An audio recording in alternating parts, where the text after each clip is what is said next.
The place nice dito sa Pichanga.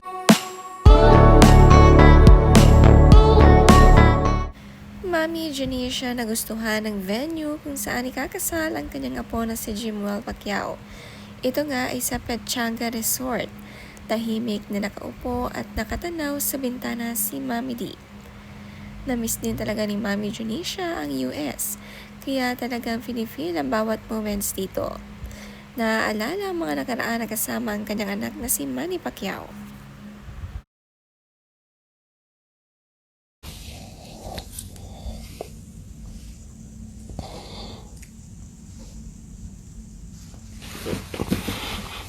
Di ba?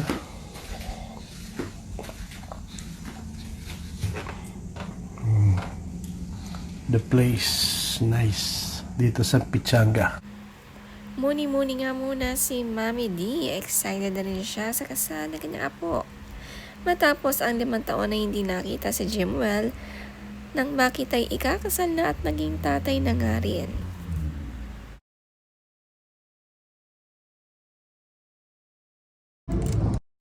Eating time tayo. Yan o. Sarap yan, no? Sibas. Tsaka itong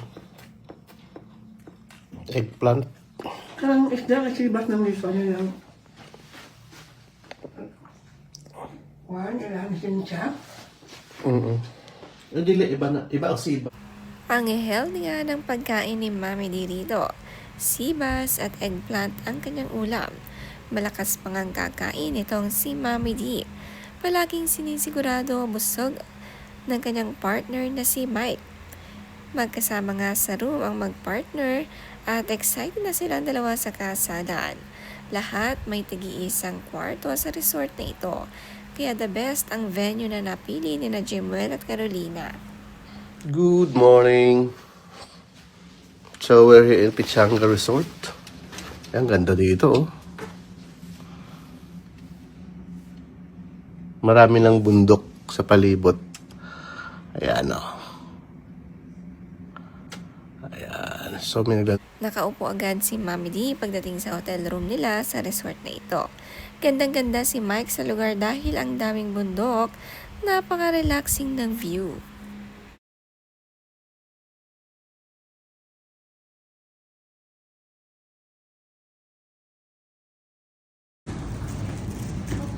So, good morning. Dito tayo sa Pichanga.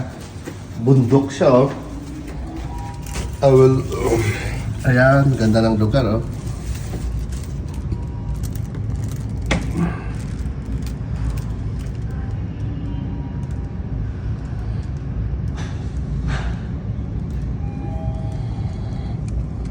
Ito nga ay resort casino na matatagpuan sa Temecula, California.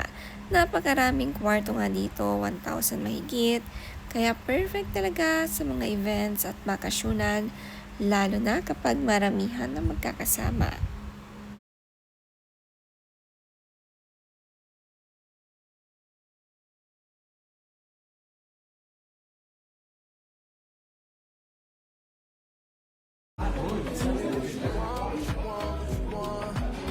Si Israel nakakatawa at sanay mag-chess. Tinuturuan ng kanyang Kuya Jimwell ang mga basic. Bandingan muna ang magkuya. Namiss din talaga ni Jimwell ang kanyang kapatid. Matalino nga itong si Israel.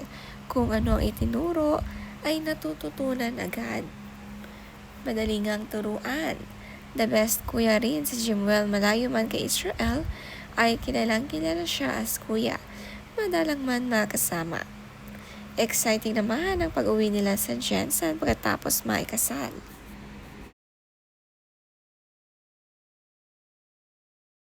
Hindi ganito kalaki, may maliit na yung pin na ano. Oo. Yung pirma di ba yung parang bullpen lang. Yung para manipis lang yung dulo.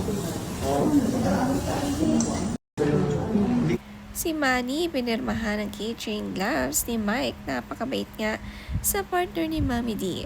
Talagang mahal na mahal ang kanyang ina. Napakabuting tao nga nitong si Manny at mapagbigay at patulungin.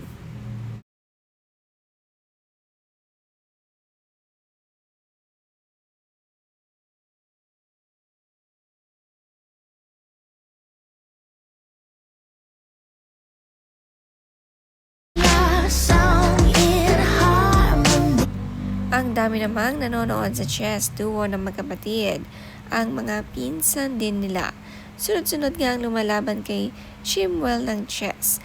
Maganda ring libangan ito, nakakatalino at nakakatalas ng isipan.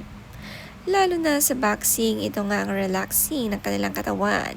Si Manny Pacquiao magaling din sa chess, kaya nakuha din ni Chimwell ang galing dito.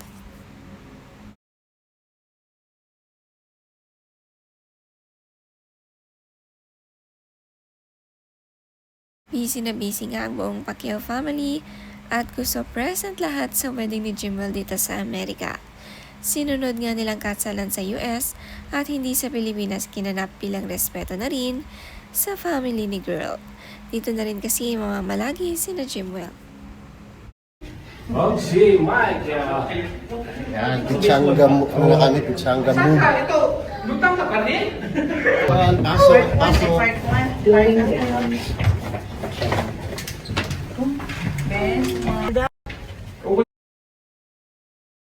Ang saya-saya nga ng pagpunta nila sa Pechanga, sabay-sabay nga sila.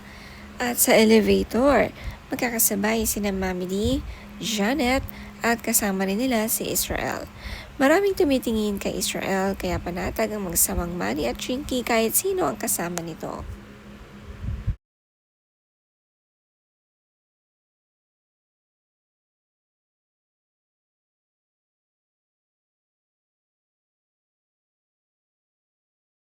Ang bait-bait nga ni Tita Janet sa pamangking si Israel. Gustong gusto rin naman sasama ni si Israel sa kanyang Tita Janet.